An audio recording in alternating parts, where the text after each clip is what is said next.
to the republic for which it stands, one nation, under God, indivisible, with liberty and justice for all.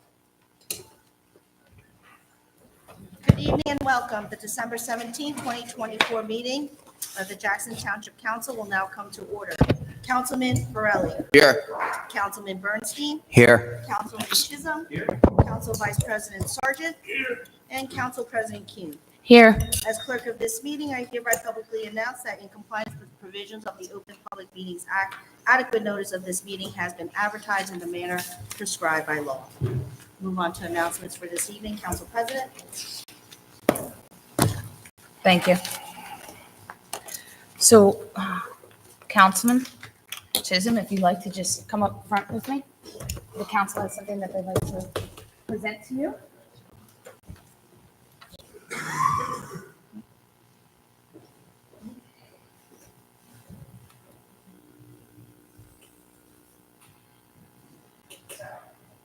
Councilman Chisholm, Jr., Councilman from 2020 to 2024, on behalf of the Jackson Township Council, we would like to extend our sincere gratitude for your dedication and service as councilman from 2020 to 2024.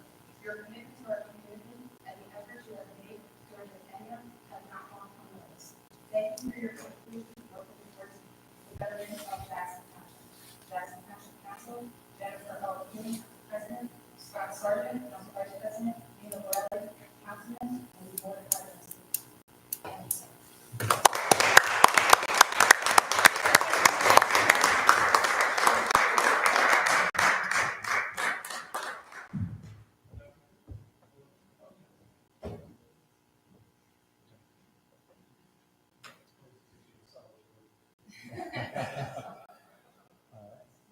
Get a couple of them, can I do right now? All right. 1, 2, 3. 1, 2, 3. Very home. Excellent. Thank you very much.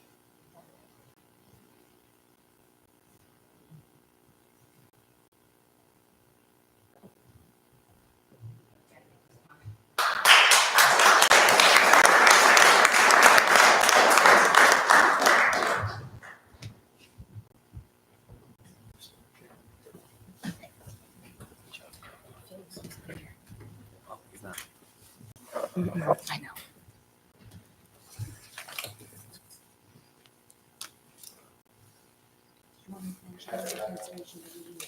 I'm sorry, Ms. Moss, I can't hear you. Did you want me to make mention of the cancellation, or did you want to make the mention? Cancellations? The Oh. December 26th. Yes, so the council meeting for December 26th will be canceled, so that's why we rearranged it to have a council meeting today. Thank you, very ma'am. much. Did you want me to read into the record the change for council dates for 2025? If you like, Should I? Does that have, I'm just asking it, unless it would, you can, or I could mention it when we do the consent agenda. okay, thank you, ma'am. Sure. Move on to opening comments from Township Council. Council President Kuhn. Thank you, Ms. Moss. As you can see, the Jackson Police and Fire are having a toy drive. Unfortunately, they're about 30% under getting unwrapped toys and gifts. They also were asking for anything that we could donate for senior citizens. I do it every year. It's really a great event. And then they have kids come and they can pick out their gifts. So if there's anything that you could do, we also forwarded it over to the Chamber of Commerce for any local businesses. Thank you, Clara. For any local businesses that can come and help out. I know that times are tough right now. If maybe one thing would be, great for a kid to get, or again, don't forget about our seniors. I wasn't aware of the seniors, so I will be dropping off stuff to the senior center. I definitely was not aware of that, so thank you for letting me know that. Oh, this is Woodlane Park. Oh, thanks, Christian. We're just gonna, okay, so this is a park. It is finalized. Administration, Mr. Wall, thank you so much for all of the work that you put into this, working with DPW. It's absolutely amazing. Like, I stopped when I went there. I stopped there a couple times. We had it, Mr. Belinsky just took the caution tape off until it was completely finalized. It was finished today, so kids can go out. He did write a letter, if I have it. Yes, I have it here. He was just saying that he was very excited. Good afternoon. Woodland Park installation is now complete and ready for your children to enjoy. The contractor doing the install said that this is one of a kind, built and should draw children from all over town. The design is one of 3 installed in the entire country. Thank you again, Mr. Walt, and it's amazing that this is only one of others. I'm looking forward to other improvements in our parks to set place in the spring. I hope you guys would be able to spread the good news. So it was really, really great to see that. So we're super excited. Congratulations to you and the community, really. The mayor, the council, it's Thank partnership. you. The team that's it. As you can see, it is ADA compliant. Next, I just wanted to go into, unfortunately, we're going from a high to a little bit of a low. Not too bad. We have traffic studies. We have Birmingham Drive. Speed limit is 25 miles an hour. And we have 85 percentiles, 37. Again, this is in flare. It's not horrible, but it is, again, 25 mile an hour. Daily volume coming down Buckingham Drive between December 5th and 11th was 478 vehicles. Average speed was 26 to 36. Birmingham Drive, December 5th to 11th, again going westbound, was 33 miles an hour. Average speed, the 85 percentile, average speed was 27. Average cars was 324. Then you have northbound, 85 percentile was 31 miles an hour. Average car volumes was 184. Secondly, southbound, 85 percentile was 28 miles an hour. Average volume was 282. These machines will be deployed next to Vermont Ave and Wyoming. So I will give you those reports once we have them. They're anticipating, they were sent down December 11th. So once we have those at the next 2025 meeting, I will be able to read you that. Secondly, I've read this traffic safety as well as myself has received. I believe Councilman Bernstein's going to hit on this. South Cooksbridge Road, the light complaints, administration did approve. So Jackson Township looked into it and confirmed the insufficient lights provided adequate pedestrian safety. Therefore, how many? I think it was 9. Cobra lights have been approved by administration. We're going to send that out to bid and move forward with that. Just so you know, the JCP&L wants everybody to understand that it is time. It is a minimum of a year for this to be done. So please understand that with your police and your elected officials, administration and stuff like that. We are working on this, and that's why I like to read you the reports so that you are aware it is in the pipeline. But it is not, it's not like you running your own business where you want it done and you can get it done tomorrow. It took me 2 years to come to accept that, but it just doesn't happen overnight.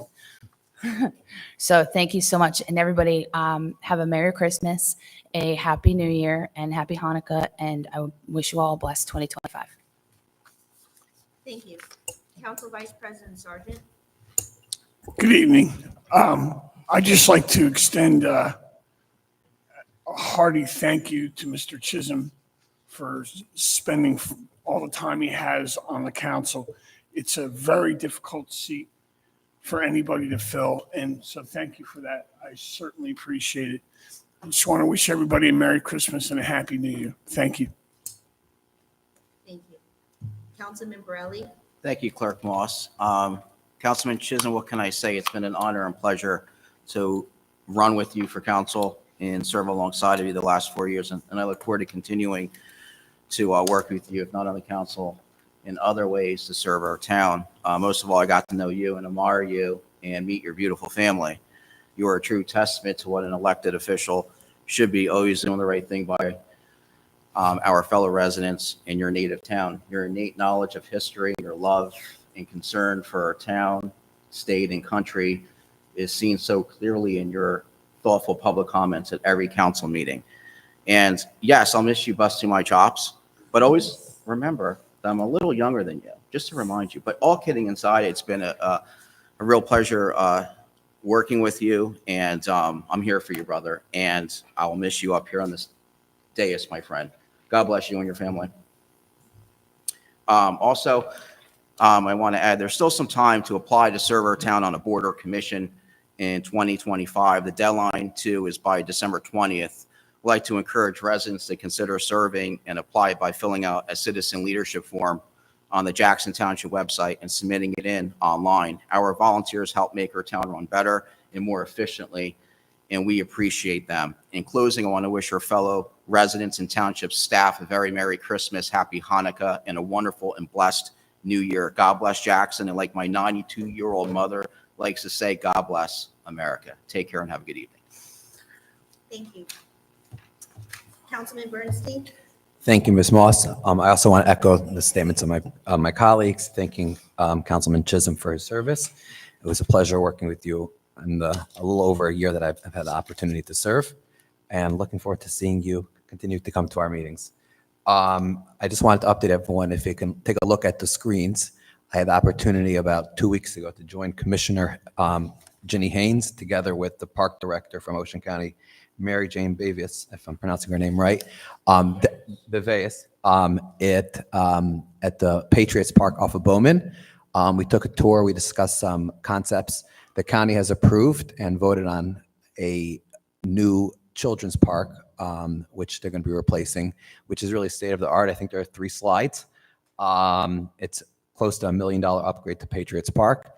Additionally, they will be, they are working on the baseball fields over there, which do need some drainage. They do have some drainage issues that they're working on over there. So they are putting in. So while our administration is working on our local parks, the county is working on upgrading and keeping our county parks up to date. So we thank them for that. I also want to just mention 2 other quick things.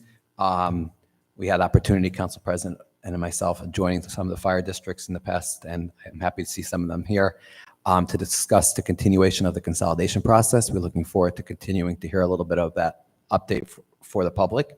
Stay engaged, and again, thank you to Mr. Rubio for coming down and really making sure that we were engaged and we were in the loop of what's going on in the fire districts. Thank you to that. I also just want to give a quick update. It's not always as fast as we would like, but a couple weeks ago, we reached out to the county with regard to some of the safety and traffic issues in South New Prospect. The county, there are, I guess, three points that were brought up was by 2 meetings ago, was the amount of left arrows that really turned into nowhere. I think the number that was counted between one area was 12, and I think there's 2 left turns. So the county's response to me in writing is that they are reviewing that, and they will get back to me in the next couple days. That's with regard to that. Again, I'm not happy with that answer, but that was the answer. With regard to some of the safety, when the lanes narrowed and there were no areas for safe pedestrian walking, they did put up temporarily in the first part from County Line to approximately Citadel a walking path, because people were walking on there and it was extremely dangerous. And with regard to some of the other concerns about the road sloping, and the county did not feel it was a safety issue, but they said they were going to re-examine it, and they felt it was more of a comfort issue at this time. We responded to them, and we are awaiting their next response, but they are continuing to be out there. They did put more crosswalks out there for safe pedestrian crossing, and we appreciate your feedback. Everyone have a wonderful evening. Thank you for coming out. Thank you. And Councilman Chisholm? Good evening, everybody. Since this is my last opening monologue, I figure I'll make the best of it. Councilman Borelli, if I had known you were going to have such nice words, though, and I would have got you a parting gift too, maybe a watch or an alarm clock to make sure you're on time. But since that's not the last time, I will bust your chops. A friend of mine reminded me today that they were going to miss my monologues as well, because they liked how I tie some of the past into kind of what's relevant today, and that's really no exception. We should always be aware of our history. It's one of the reasons why I support our libraries and our reading proclamations. You need to break to your kids, let them know what's going on in the past so that they can really relate to what's going on today, because it's always so relevant. Your worldview and your knowledge of history is imperative to how you actually act and the things that you support here in today's world. Saturday the 14th was the 225th anniversary of the death of George Washington, our greatest president. Most people really kind of just let it pass, didn't really think much of it, right? But we are currently living under the worst president in American history. So it's entirely relevant. When we get to February and you're talking about President's Day, you're going to lump all of them together. 40 some odd guys, they are not all equal. George Washington is head and shoulders above the rest. You can go down to Lincoln and start categorizing them any way you want to, but Biden is going to be at the bottom. for many reasons. You can start with his 1,500 criminals he just pardoned last week, shattering Obama's 300 people record, just so you know. King Philip, of course, what would be a night if I didn't talk about King Philip? Of course, he just recently signed the Freedom to Read Act. Again, he hijacks the language. It's not about freedom to read. Nobody was banning books. If pornography is not allowed for kids, why is it allowed in schools? It's about relevance. He says, I am proud to amplify the voices of our past and our present. What the heck is that, Philip? For goodness sakes. What our past, anybody in the past would have been absurdly offended by what's going on to put these kind of things into a school. It's disgraceful. Our federal and state governments are also aware of the drones that we're all hearing about. It's everywhere. They all know. We all know. How stupid are you? They're telling us that it's just the stars. Like we haven't looked up in the sky and seen stars our entire lives. And now suddenly, in the last 3 weeks, we don't know it's a drone, right? This could have gone away. It's very simple. This was like, hey, seriously. Hey, guys, it's national security. It's top secret. We can't tell you, but we're aware. Done deal. It dies. What are we doing? We're playing games. Well, enough of the clowns. After 4+ years, I would like to thank a lot of people. Very quickly, I'm sure I will forget somebody. I just made some notes like I always do on a piece of paper here. I didn't really plan ahead, but thank you to our fire, our police, our EMS, those that keep us safe so that we can basically do what we do every single day. It's been a pleasure to be up here to support you guys from behind the scenes. I appreciate you. Thank you to Christian and Anthony and IT for supporting us and making us sort of look good because technology is not my thing. Sean, the entire DPW, again, great job out there on the streets. Look forward to continuing to work with you in our parks and Rova. Sharon and Trish and the whole finance team, you guys make us look good. Our budgets are always easy to deal with. You guys are fiscally responsible, and being a conservative, that makes me look good. Mr. Wall, Mr. McGuckin, Mr. Pullman, thank you for your guidance along the way whenever needed. Appreciate that.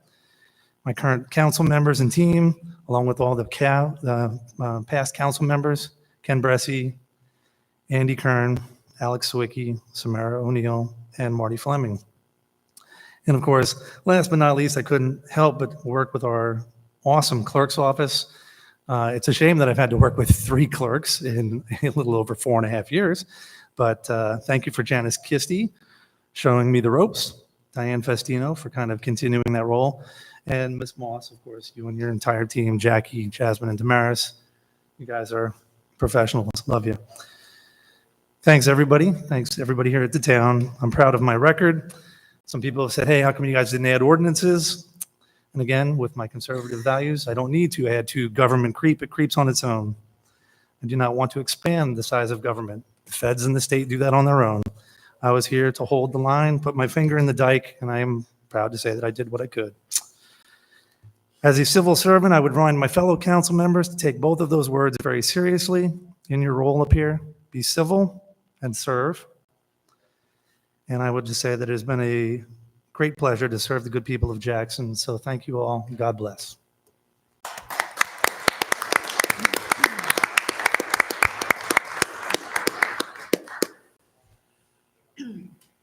Moving on to consideration of ordinances, public Nope. hearing, and final consideration. We're going to have the presentation from the fire department. That comes first. Gentlemen, would you like to come up? District 2, they're going to give a quick presentation just to kind of go over their upcoming budget that is going to be held in February 17th? Yes, and it's from 12 to, I believe they're going to try to extend the time to have it till 10 o'clock at night. Pardon? Oh, 2 o'clock. 2 to 10. So this is, again, District 2. Thank you, gentlemen.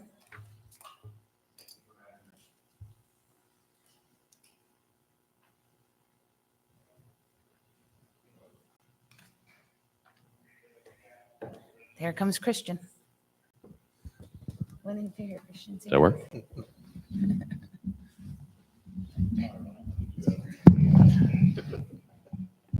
Thank you for having us. I'm Brian Quackenbush, Commissioner District 2 Secretary. Mr. Roush, Scott Roush, Minister, and our President, Vinny Rubio. So thank you for having us. Look forward to going through everything here. District 2, I want to go through We encompass, we can go forward on the, When you want, next slide, just say Yeah, next slide. next slide. Just be very Sorry. casual, just let it out Okay. there. I'll go to the map, Christian. Yep. Next slide.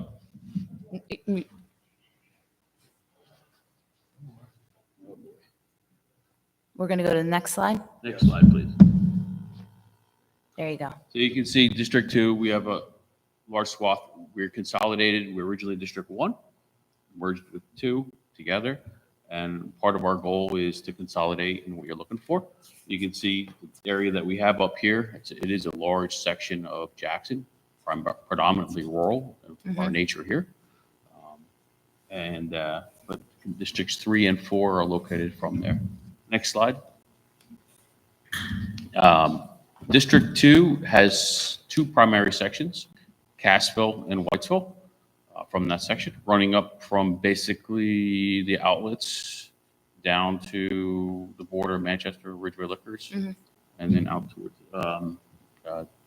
towards Jackson Crossings. Our overall budget is aimed at prepare and execute the consolidation of District 2 with District 3 to be fiscally responsible for our taxpayers. Our primary focus is on the adjustment of salaries and benefits to complete the consolidation process. The amount that we're looking to raise by taxation this year is $2.8 million. This year, for 2025, our budget does not look to levy any additional funds by referendum. We're maintaining our adherence to the state guidelines. The budget is looking to raise the tax rate to 0.007 from 0.118 to 1.25 per $100 assessed. This increase is compliant with the guidelines. We did use our unrestricted funds in the amount of $125,572 to reduce the tax rate.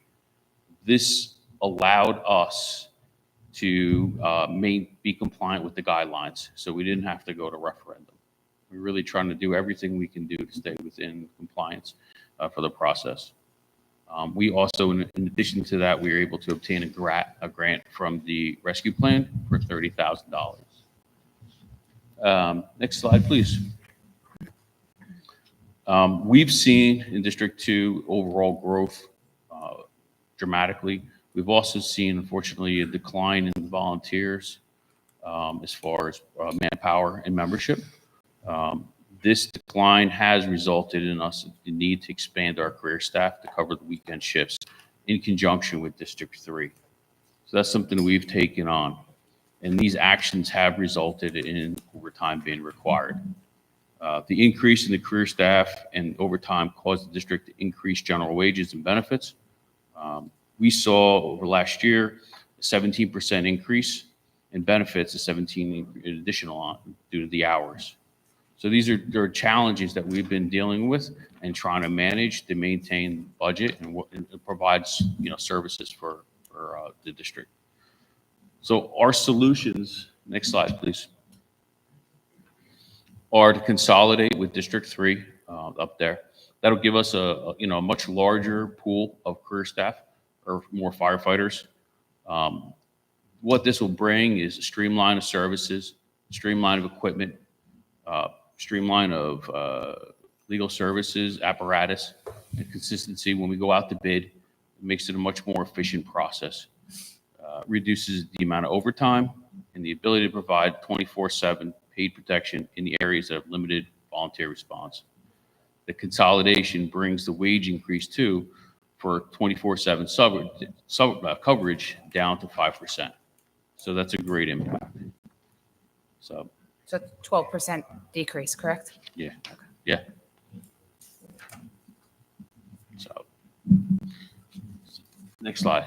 So the vote will be, what we're looking for is February. It's on February 15th, our Miller Avenue Firehouse.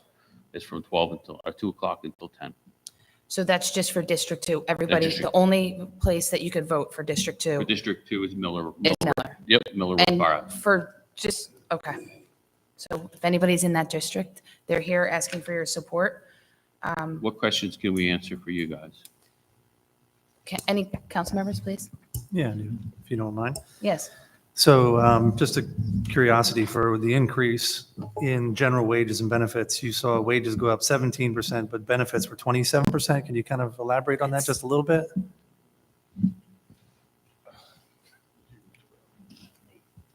That has to do with the state every year gives us what they anticipate the health benefits are going to be.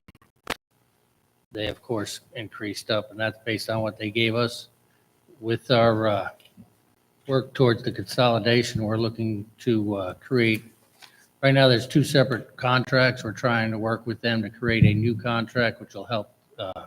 That's where those decreases are coming in, because currently we're operating overtime on the weekends. We're sharing weekends, we're alternating turns to help keep those costs down. But the benefits that's what we get from the state when they give us our numbers every year.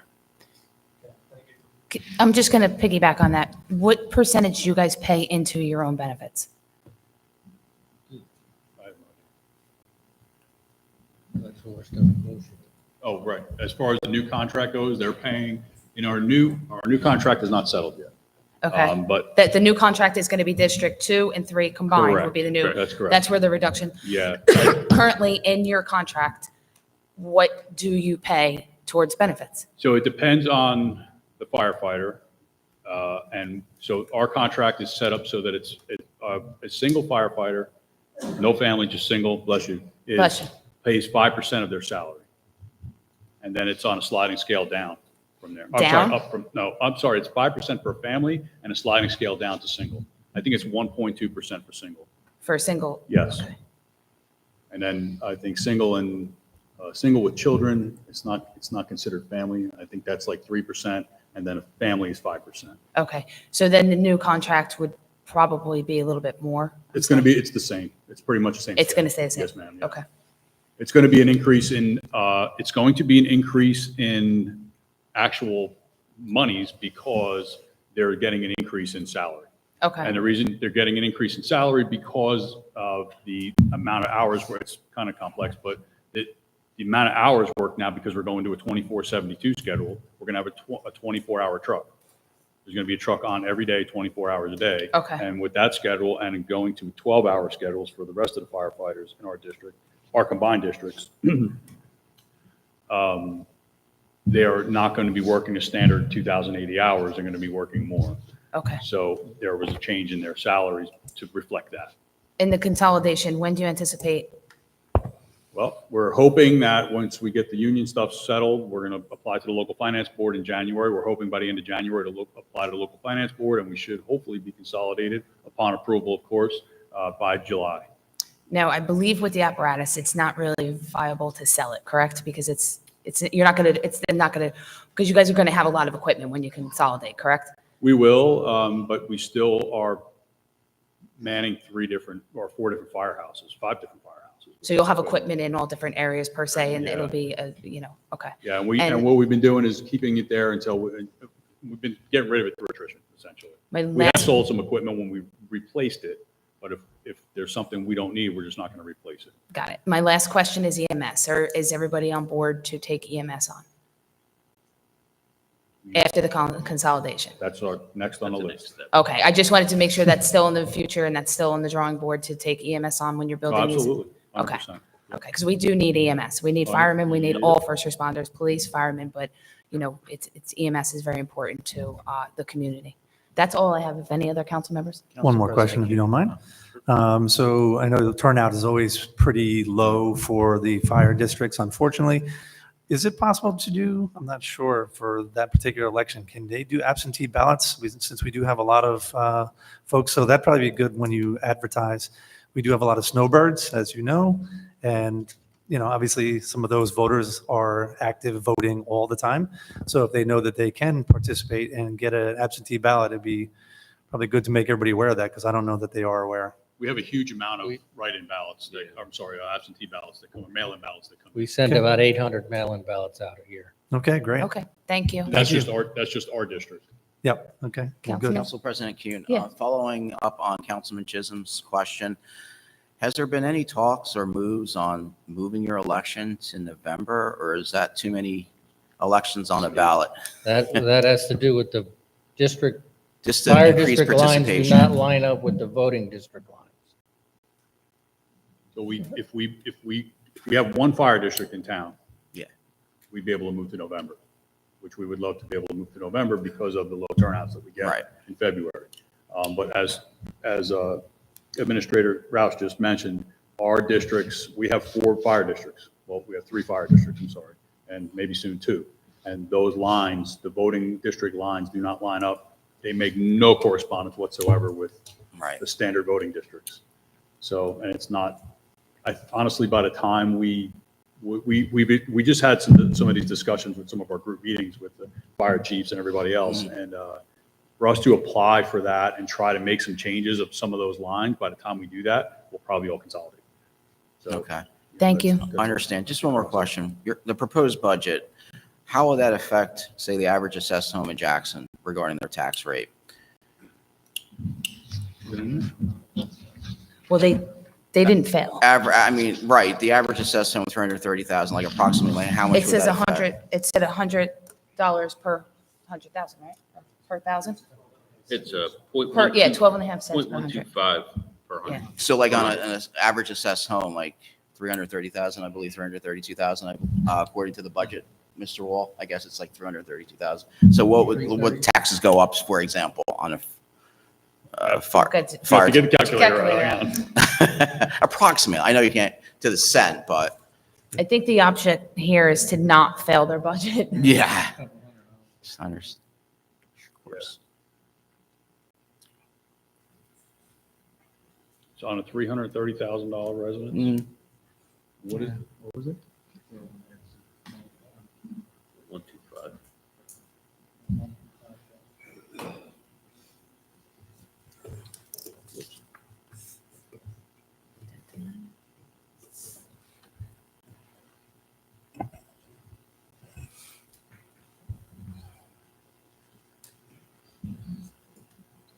I think it's like a $400 increase. Why don't we get the specifics, Yeah, I don't- Councilman? I And don't- I don't want to speculate on the record. We'll revisit that. If you can have your accountant or anybody that could.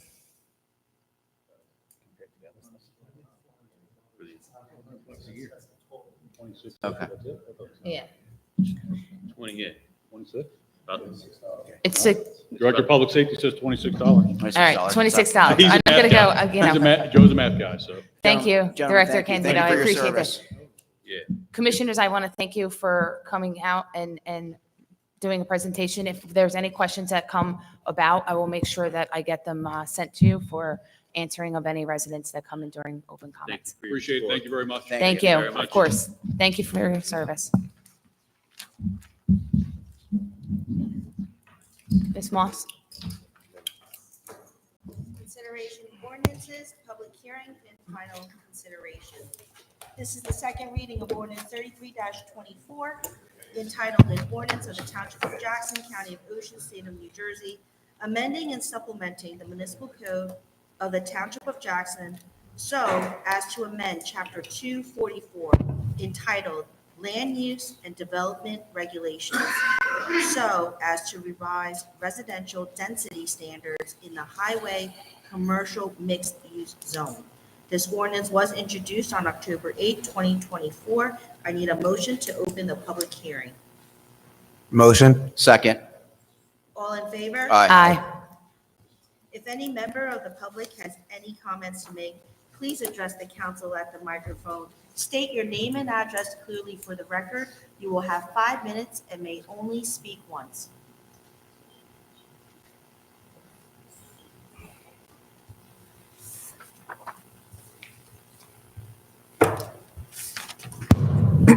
Good evening. Hello. You don't swear. Please, No swear. yeah, No swear. just have to state your name. Oh, okay. Thought I'd be sworn. I'm sorry. That's okay. Excuse me. Good evening. My name is Ian Borden. I'm the president of Professional Design Services in Lakewood. I'm a licensed professional planner. And more importantly, I've been a resident of Jackson for more than 20 years. So regarding ordinance 33-24, As the council is aware, the ordinance is related to the HCMU zone, which is the Highway Commercial Mixed Use Zone, which is located on Route 537 between 195 and Six Flags. Currently, the ordinance has it's a mixed-use zone that allows a mixture of commercial, industrial, and residential uses. The residential density aspect is 4 units per gross acre. The ordinance obviously proposes, it's a single-sentence ordinance that proposes to change it to 4 units per acre dedicated to residential use. I have 3 basic points that I'm here to make. The first one is the vagueness of the ordinance. When you describe it as 4 units per area dedicated to residential use, the zone is a mixed-use zone. The whole concept of the zone is to have a mixture, including of the different uses in the same building of residential and commercial. So how does one determine the area, quote, dedicated, end quote, to residential use? Does it include environmentally constrained areas that could be utilized as passive recreation as part of the recreational or the residential use? One interpretation of the ordinance, from my perspective as a design professional, would be that this ordinance would encourage the lessening of the mixed use and more singular residential use. Because again, how do you apply this ordinance when you have a mixed use project? When you have a single building that has both residential and commercial, what is the area dedicated to residential use? In furtherance of the vagueness, I want to talk about the municipal land use law, because the municipal land use law under 4055D 67 specifically requires the establishment of standards under the discretionary authority that this council has in zoning to be, quote, of sufficient certainty and definiteness, end quote, as a valid exercise of your discretionary powers.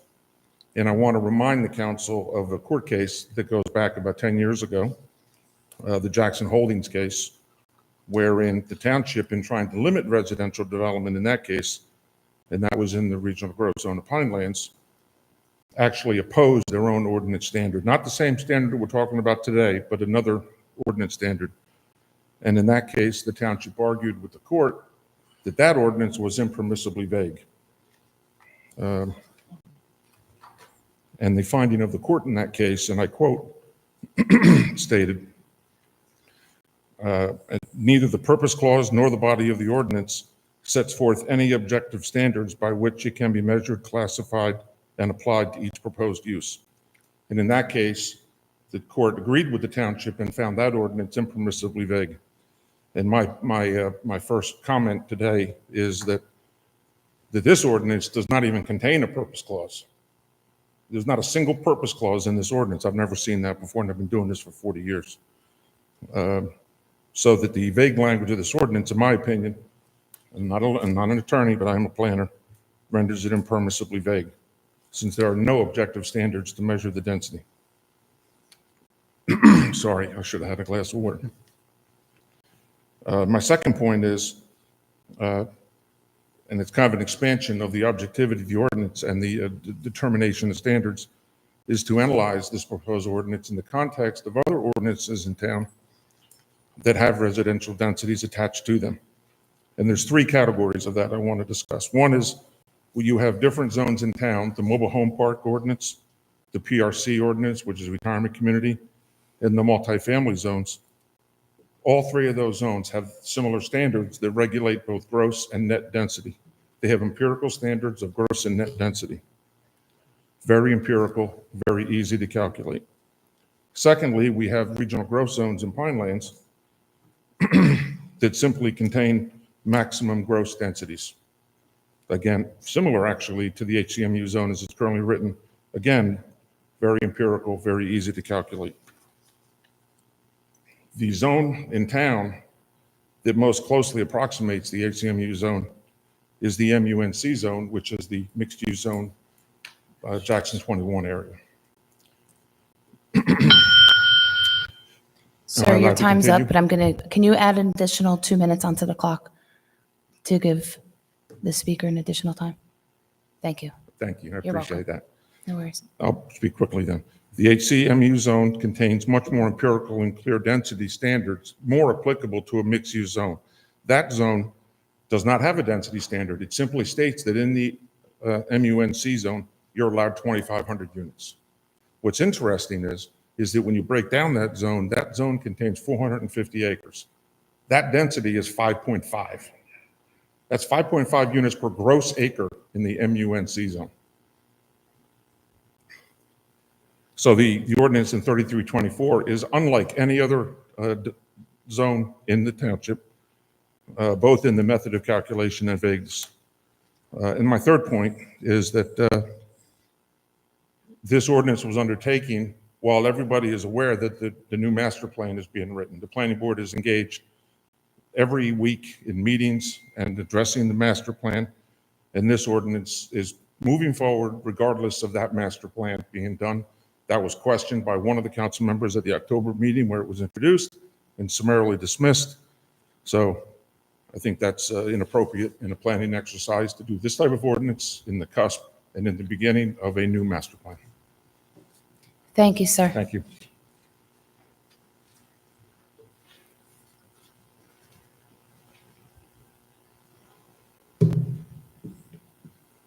Vito Cardinale, developer, Millstone Township. I guess I want to make it real clear that I'm not sure why this council's being asked to rezone a property that the master plan was designed for on this corridor. This is not in the middle of town. This is next to Six Flags Great Adventure. So I'm not sure why you were asked by the council president to vote on this. Why would the council be asked to quickly expedite a change with the planning board? Has that happened before? Did you submit something to the planning board and quickly ask to be addressed? Has that happened? Does that frequently happen, or does it just happen in this case? Because I opened that paperwork. Why would the council be asked to remove the opportunity to fix the affordable housing problem that's occurring in Jackson? You're short on affordable housing. Our project with 1,150 apartments and units will address that by bringing over 150 affordable housing units to this project. And by the way, 125 of them are in negotiation with Tunnel for Towers, our veterans. I'm building one in Bayville, and I'm going to build one in Jackson. That's what you're voting on. You also know that I have 3,000 people with MS at Center State, named after my wife's MS center.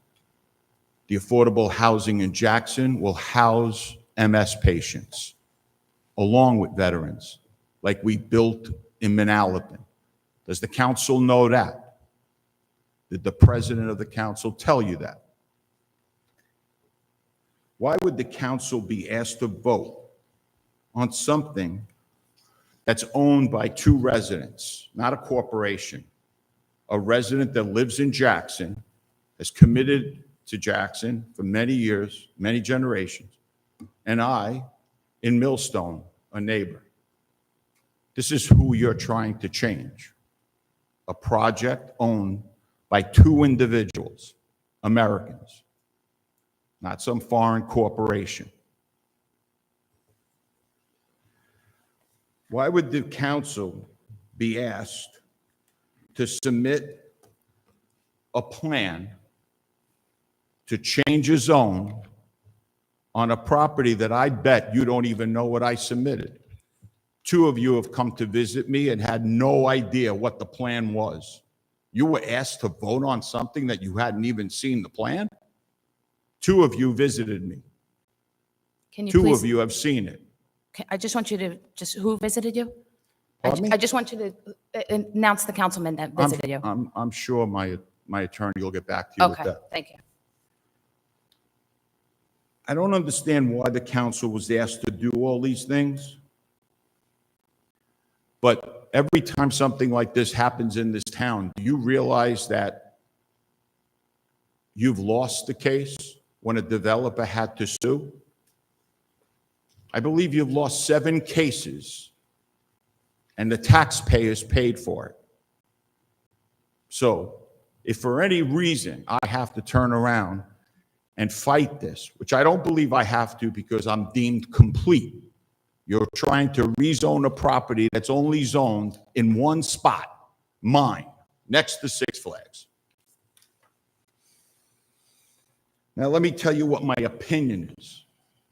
I predict that the 1,150 units that I want to build to make my project work, to help me with my MS, to help me with my medical school. Oh yeah, and by the way, private medical school, affiliated with a college and affiliated with a medical school. Anybody like to see that report? You're welcome to it. I paid $100,000 to get it, to show you that it works. Well, what I'm really concerned about is that you've all been asked to vote on this because you're going to hear that I predict that your council president will be running for mayor of Jackson. And that as long as you all agree with voting on this project that can't be voted on because it's already approved. You could vote, but you can't override it because I'm going to sue you. And if I sue you and all of a sudden your 450 units get approved, there'll be 6-bedroom units. They Thank won't you, be sir. 2-bedroom units with students in them. Thank you, sir. I'm going to answer. Thank you. Ma'am, I've paid you millions of dollars in taxes and millions of dollars in fees. Your 3 minutes means nothing. It's 5. I predict that you will all find out that the citizens of Jackson will uncover you. If you vote on this and go with this, the town people will figure out why you did it, and they will ask you to leave this town. I hope you leave this state and move into the Adirondacks. But I hope that you leave the United States of America, because you are not Americans. You are trying to take away land from citizens who are building a project to help people with special needs and veterans and thousands of kids who are going to enjoy being there. I hope you leave this country. You are not Americans. Thank you, sir. I'd like to respond. On June 13th, you put this property out to bid, looking for millions and millions and multiple millions of dollars. You marketed it as 1,200 single-family homes. You marketed it as hotels. You marketed it as a whole epic center. Sir, sit down. I'm speaking. It's my turn. You had your minutes. I would like to speak. Sir, I would ask you to please let me speak. Oh, sure. Okay? Secondly, let's go into November 1st, when you sent the Oprah that you just discussed, that you had sent, you threatened to sue if we didn't back down from you. You threatened to sue for $120 million. This was received along with your Oprah saying that if we didn't stop with this ordinance, you were going to sue. You then submitted plans. Now you're saying that you have 1,150 apartment units, correct, sir? 1,150 units. Apartment units. I wrote it down. Apartment units. Units. Okay. Part are apartments, part are townhouses. Okay. Units. They are? So why did you submit plans to our township? Did you submit plans to Jackson Township? 450 townhouses and 700 apartments. 400. Did you see the plan? I did. When? Today. When? You saw the plan today? Yes, I did. And 450. Sir, I'm speaking. I'm How not going to many? get into it. I'm speaking. You have 459 homes, 3,022 square feet townhomes that are 3 floors, 3 levels, 1,012 feet each level. And which then project? Also, you've submitted other plans, and you're talking about, which I think it's great, the veterans and low income. And you had said that you have 150 units going towards that. Why would you submit plans, Ian, your PDS planner that's here, right? You have him here, so he's a professional of yours, right? You entrust him. Why did he submit plans for phase 3 and 4 of all of the commercial to be wiped out and removed, and for you to put in 459 residential townhomes along with 46 special needs affordable housing units? That's what's on the In townhouse compliance part. with the highway commercial mixed use ordinance requirements 244-52-2. And close, please find the plans for your review. We are Let's allowed go- to build 10% units. You're going to get 1,150 That's not what you units. just said, sir, under the record. What do You you said mean? that you were going to have What- 1,150 apartments, 150 units, and then you said 125 tunnels for towers. Now, those apartments that you're Those talking are about are true usually numbers. 400 to Did you see 500 the square plan? feet. You're saying that a veteran that is a disabled veteran is going to be able to go up 3 flights of stairs and is going to have a No, 3,000. you did not Sir, see that's the what you plan. said. I'm You did repeating. not I see wrote the it plan. down. No, you have not seen And the what plan. council members were at your that you told them this I've about? asked you many times to see a plan. You want to see the plan? You You're never asked me to see the incorrect. plan, sir. I saw the plans, You're and there is incorrect. nothing that you're talking about is on those plans. You're Stop incorrect. lying. Have a great I'm night. not here to debate you. I'm just telling you a fact. You are trying to take a project of 450 units. You want to change property that's zoned to 2 owners. Thank you, sir. Have a great night. From gross to net.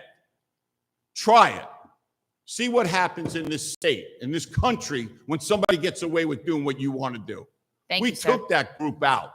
There's a new group coming in January.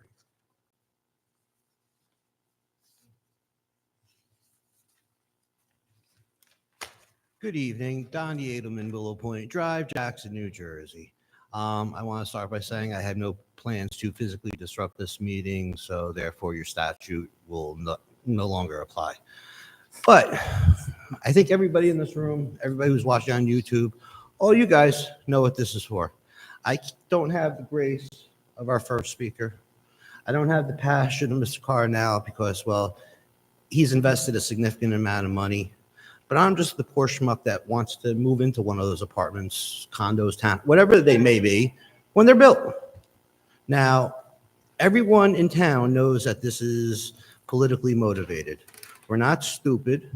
And to sit there and appease people when this town has a major housing crisis, I know that some people see that there's a crux of overdevelopment in Jackson. That is most definitely not the case. There is a crux of the wrong types of homes being built. We need townhouses. We need apartments. We don't need more single-family homes. People who grew up and live around here, were born in the area, grew up in the area, want to move here, want to be able to start their lives in the area. They can't because, well, when you just get out of college and you're making $40,000, $50,000 a year, you're not going to be able to buy a $900,000 6-bedroom house. The houses that are over in Brookwood that 15, 20 years ago were selling for $300,000 and now going for $600,000, $700,000, $800,000. There's no reason that we need to sit there and fuck that guy over because you want to sit there and tout to your constituents that you're stopping overdevelopment. He's right. It is a small portion of Jackson. It's not in the middle of Jackson. We're not taking a major land project and wiping out a whole area. That land has been essentially fallow for years. When it was a paintball course, there was some use for it. There used to be a taco stand and an ice cream stand and everything else, but you know what it is. And I know you think it's funny, but don't worry. I'm gonna get to other wording later. I'm gonna get to other things, but there's no reason for it. I'm not sure who on the council was around or part of the government when his plans were approved. I'm not going to point fingers because I honestly do not know. But you have a right and you have the opportunity right here, right now, to stop a mistake from happening. I've been telling you for the last year and a half, 2 years, since I've been coming to these things on a regular basis. Jackson is notorious for sitting there. They'd rather settle lawsuits than just do the right thing to begin with. There's no reason for it. You could sit there instead of touting on all your flyers that you send out when it comes time to vote about stopping overdevelopment, being more Trump-like and everything else like that. You could sit there and say, hey, we saved the town millions of dollars by not getting sued so many times.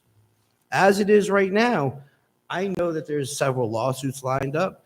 And when he starts around $120 million, I can almost guarantee you, without being an attorney, just spending enough time in courtrooms, with a case like this, they'll sue for $120 million. So I'll end up getting $300 million.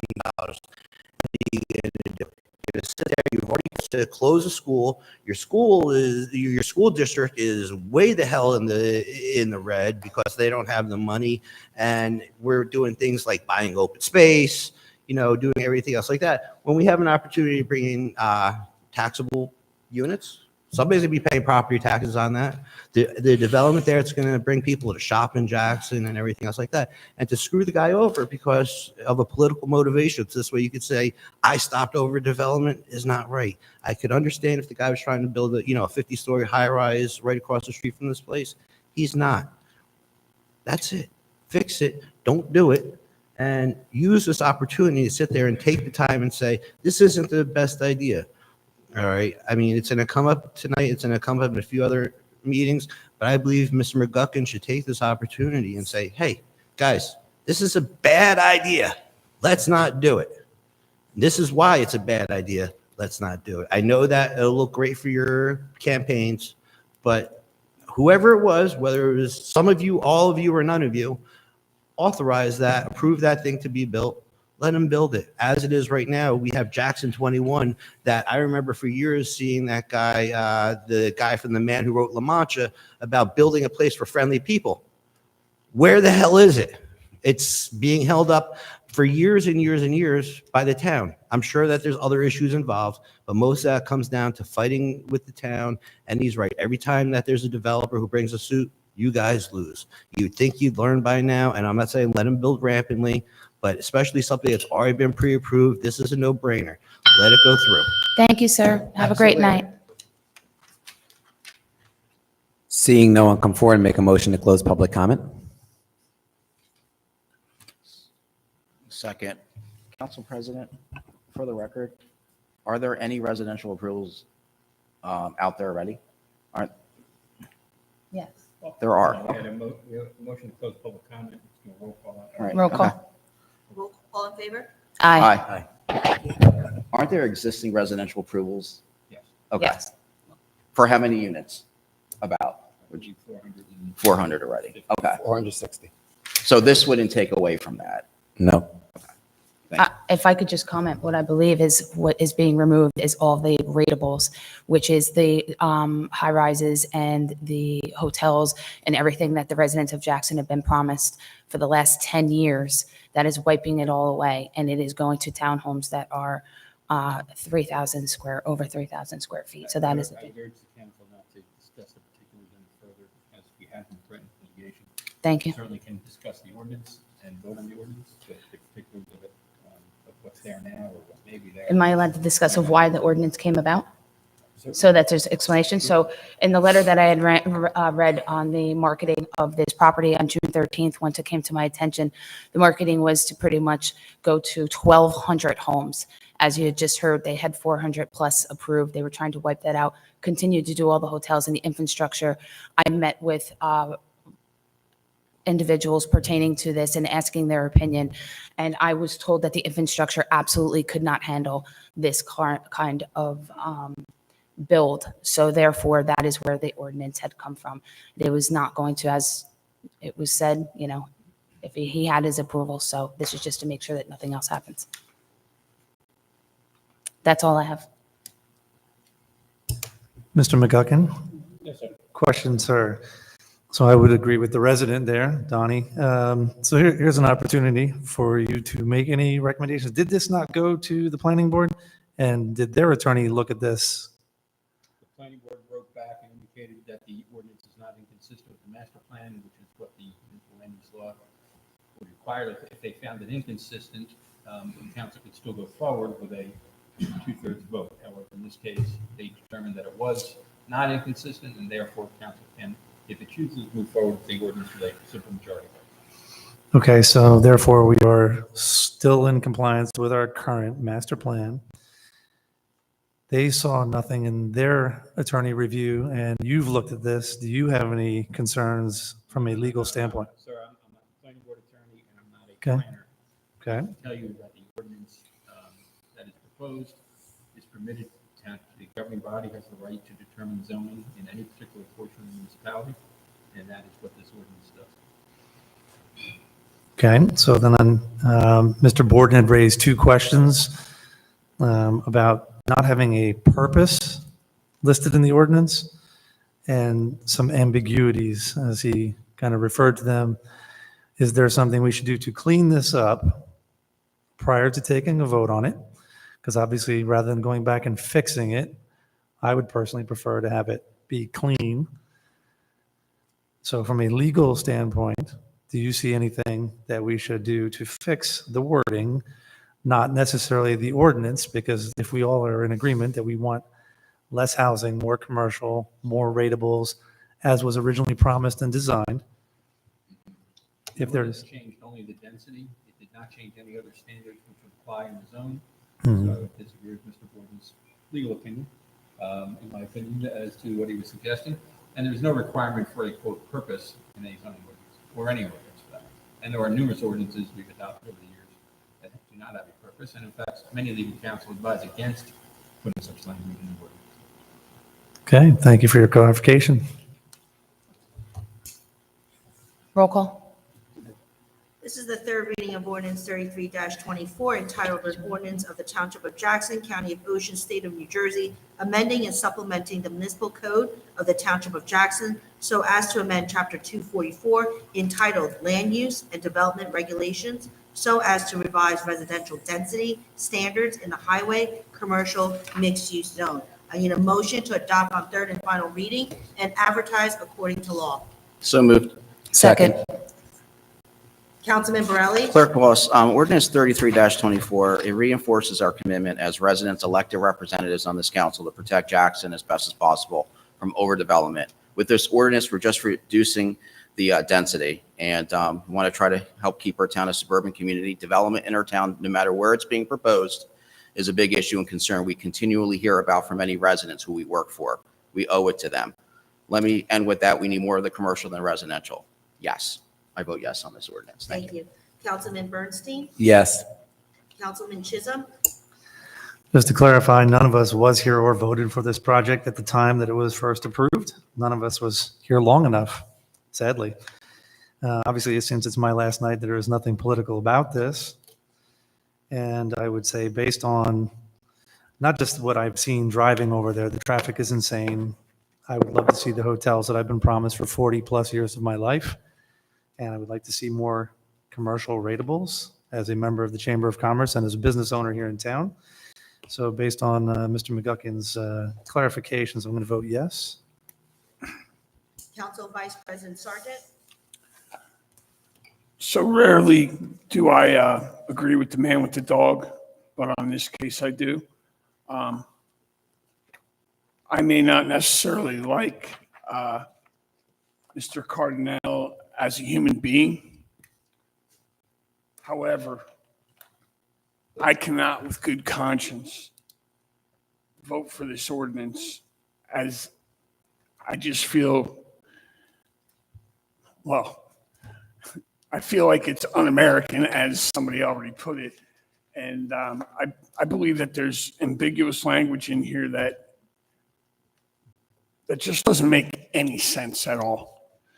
And from what I heard from Ms. Kuhn a second ago, kind of reinforced what I felt, which is she started to go into the idea of the ordinance and how it would be positive for Jackson Township. And it sounded an awful lot like the council would be targeting, for lack of better terms, Mr. Cardinal's project, and I don't believe that that's something that I want to be involved with, so I'm going to vote no. Council President Kuhn? Yes. Thank you. This is the second reading of ordinance 36-24, entitled an ordinance of the Township Council of the Township of Jackson, County of Ocean, State of New Jersey, amending Chapter 3-153 of the Township Code with respect to advisory boards, committees, and commissions. This ordinance was introduced on November 26, 2024. I need a motion to open the public hearing. So moved. Second. All in favor? Aye. Aye. Aye. If any member of the public has any comments to make, please address the council at the microphone and state your name and address clearly for the record. You will have 5 minutes and may only speak once. Donnie Edelman, Willow Point Drive. I just have a question. Can somebody clarify what this is? Because like a lot of things that have come through here, it just seems rather ambiguous. So I don't know if I should be for it or against it, but if somebody could maybe explain it to us in a little bit more plain language, I think we would appreciate it. I'm sorry, sir. I can't really understand your question. Well, this ordinance that's proposed, can you explain it in plain English rather, because this just seems. Yeah, absolutely. Yeah, absolutely. Please. Sure. The Rover Farms Advisory Committee does not have a method to select the chairman. So this is to correct that and allows the council to appoint a chairman. Would it be only for that Rova Farms Committee, or would it be for all like 10 committees? Thank you. Thank you, sir. Seeing no one come forward, make a motion to close public comment. Second. All in favor? Aye. This is the third reading of ordinance 36-24, entitled an ordinance of the Township Council of the Township of Jackson, County of Ocean, State of New Jersey, amending Chapter 3-153 of the Township Code with respect to advisory boards, committees, and commissions. I need a motion to adopt on third and final reading and advertise according to law. So moved. Second. Councilman Borelli? Yes. Councilman Bernstein? Yes. Councilman Chisholm? Abstain again, please. Council Vice President Sargent? Yes. And Council President Kuhn. Thank you, Ms. Moss. I just wanted to give you a little bit of clarity to this. This came after working with Councilman Chisholm over the last year on Rova Farms and seeing the dedication on that. And I know that this is his last year on council, so we wanted to make sure that hopefully next year the council is in agreements in appointing him the chairperson of the Rova Farms. Thank you. I vote yes. Thank you. We move to bills and claims. I need a motion to approve or hold. Motion. Second. Councilman Borelli? I'll be abstaining on vendor numbers DEL01, NJD04, NJM06, NJS04, STA76, and TRE12. Yes to the rest on there. Thank you. Thank you. Councilman Bernstein? Yes. Councilman Chisholm? Abstain on BRI 18, yes to the rest. Council Vice President Sargent? Yes. And Council President Kuhn. Just want to clarify, just want to go over a couple. I want to thank our administration for the P cards. This is going to make it easier for our DPW, our police, and other department heads to move forward and get education and purchase things that they need. Currently, I believe we did it in old school. I'm not going to get into it, but super excited to see that. That's resolution 403. And again, I truly, truly appreciate that. The next one is, again, 405 is the grant program. We have a grant writer. We've already been making tons of headway, working with administration and council and department heads to speak, hopefully on a very rapid, once a week, if that, maybe once a month, and go over grants to bring additional parks and recreations and funds into the town so that we can purchase more stuff through grant money. Next, again, administration, thank you for the grant and working on it with Parks and Recreations for pickleball. We have moved it from the Justice Complex due to Pinelands to Woodland Park. They are working on that. DPW has already they're submitting plans and stuff like that. So again, I wanted to just thank all of that and thank you, and everybody have a blessed and happy holiday. Have a great night. Yes to everything else, or yes to everything. The bills. The bills. Oh, bills and claims. Oh, I went a little far. Abstain from RCS02. And yes to the rest. And yes to the rest. Thank you very much. Thank you. Council President, we move on to the consent agenda. May I make a mention of Resolution 4, Yes. 2324? Yes, please. The amended date of the 2025 council meeting. Originally, when it was posted on Friday, there was a slight change. So it is now for September 22nd of 2025, which is the fourth Monday. It has been changed to September 26th, which is the fourth Thursday, and the October 14th meeting is now October 16th, which is the third Thursday. Also to mention the verbiage for Resolution 427. Yes. This is entitled Resolution of the Township of Jackson, County of Ocean, State of New Jersey, authorizing Collier Engineering and Design to submit certain grant applications on behalf of Jackson Township. Some of the verbiages have been amended. It's just tweaked. Yes. But the resolution is consistent. Yes, ma'am. Thank you. So now I need a motion to approve the listed resolutions under consent agenda, please. Motion. Second.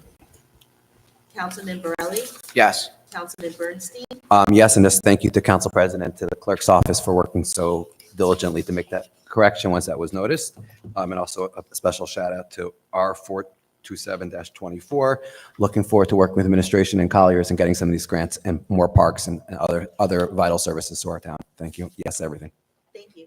Councilman Chisholm, Yes. Council Vice President Sargent. Yes. And Council President Kuhn. Yes. Thank you. We move on to public comments on any topic. I need a motion to open the public portion of the meeting for all comments. So moved. Second. All in favor? Aye. Aye. At this time, if any member of the public has any comments to make, please address the council at the microphone. Please state your name and address clearly for the record. You will have 5 minutes and may only speak once. Hello again, Donnie Edelman, Willow Point Drive. Well, here we are again because this dude right here is causing more problems. So I have a question. Reading some stuff in the paper, as I'm sure all you saw what came out over the past week or so. I'm not sure what to be best called, a suit, a motion, arbitration or what, but whatever Chief Coons did, who paid for that? Did it come from the taxpayers or did he pay for it out of his own pocket? Number one. You have no idea. Didn't come from the town. Did it come from the township? No. Cool. All right, so that makes things a little bit easier. Now, that you have residents who have said that there's a problem with this guy, the chief has said that he is causing problems with the police department. And, well, there's nothing that's going to come with having him employed as the police director except cost his town a lot of money in lawsuits.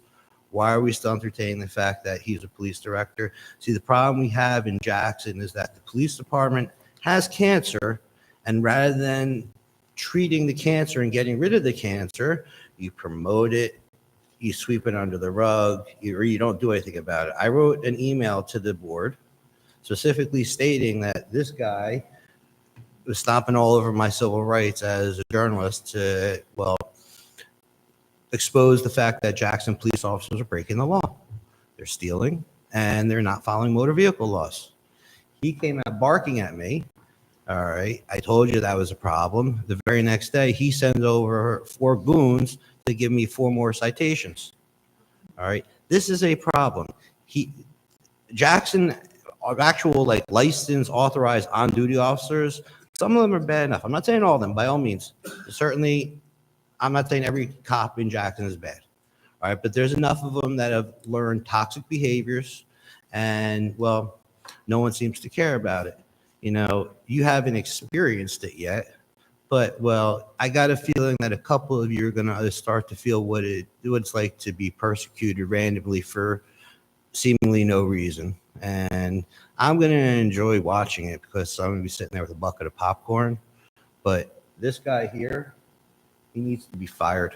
He needs to be fired immediately. And really, if it was legal, I'd say taking him out back to the woodshed. All right. I'll gladly do that if no one else wants to, because he ain't a cop no more. So you got that. As far as the access around the police department, again, because of what Director Candido did, as far as I could tell. In fact, let me ask you a question, Mr. McGuckin. In the past, 2 months, have you gotten any correspondence in regards to changing the signs and access over at the Justice Complex?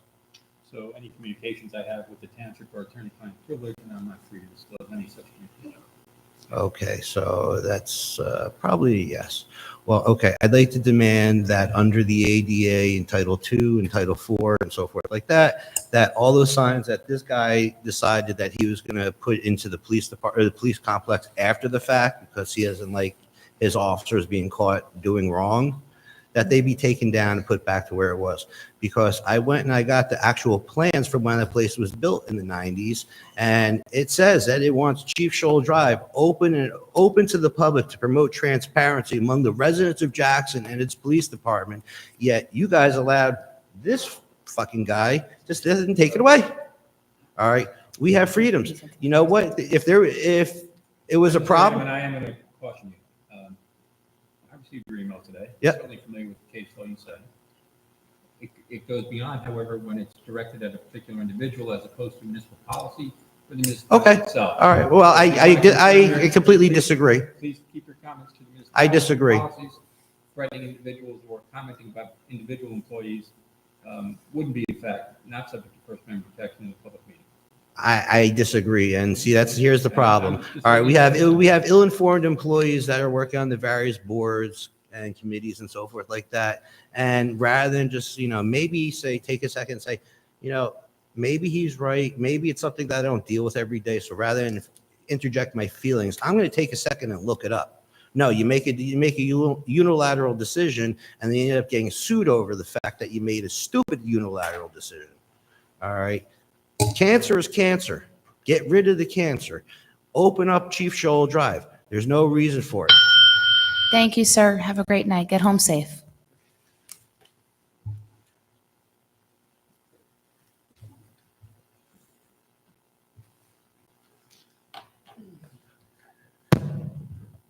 Jim Slackia. I'm not going to talk about Southland Prospect. I'm going to talk about one word: transparency. Everybody that's been in government has said, we're going to be transparent. The next government official that's transparent will be the first. Why do I say that? Tonight, Mr. Chisholm asked the attorney if the planning board had received the request for the ordinance that was passed. And yes, they did receive it, and they passed it back to you correctly as you stated. But they also said they wanted to recommend to the council that they hold off on voting on it until the new master plan was completed. Did anybody know that?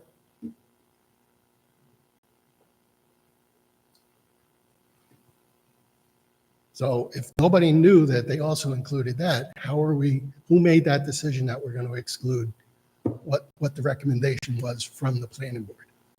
Well, the recommendation of the planning board on the land use law, their only role in that process is to determine if it's inconsistent with the master plan, and their determination is that it was not. Any other comments they make, respectfully, are not part of the governing body's decision as to whether to move forward with the ordinance under the municipal land use. They said they had the right to provide recommendations to the council to consider. And their recommendation was that we hold off until the new master plan was completed so that we can make sure that the ordinance. Can make a recommendation every day of the week and every meeting if they like. But the question on this ordinance is under the municipal land use law, whether it's inconsistent with the master plan, and they determined it was not. And that's what the governing body needed to know. And if the board found that it was not, if it was, it wasn't consistent with the master plan, then in that case, the council could still move forward, but they would need a 2/3 vote, 4 out of 5 instead of 3 out of 5. So their ability to provide recommendations really doesn't exist. Thank you. Thank you, sir. Seeing no one else come forward, make a motion to Council post. President, may I just brief comment, if I may? Yes. Thank you very much. I just wanted to extend on behalf of Mayor Michael Rena and the administration, the staff that's here, extending a warm congratulations and wishing you all the best and a Merry Christmas and all wonderful things to Councilman Chisholm. You've always been a stable, earnest voice, thoughtful in your deliberations and your discussions with staff since I first met you, and an honest and thoughtful person. I wanted to share that with you. It's very much a pleasure working with you. And so in these situations, I'm also the voice of the staff, and I know that they want to share well wishes to you and wish you all the best. So on behalf of myself, administration, Mayor Rena, I want to wish you a fantastic journey forward as you go on to the next chapter of life. I appreciate it. And for all the staff that I didn't thank them for me. Thank you. No, thank you. And if I may, I just wanted to share my First Amendment is alive and well, but Public Safety Director Candido has always been tremendously professional as a Chief Administrative Officer. We've had a positive working relationship, and I just wanted to share my opinion professionally that you conduct your role with candor and professionalism. I thank you for that, and I appreciate you allowing me to share those comments. Thank you, Mr. Wall. I make my motion again to close public comment. Second. All in favor? Aye. Motion to close.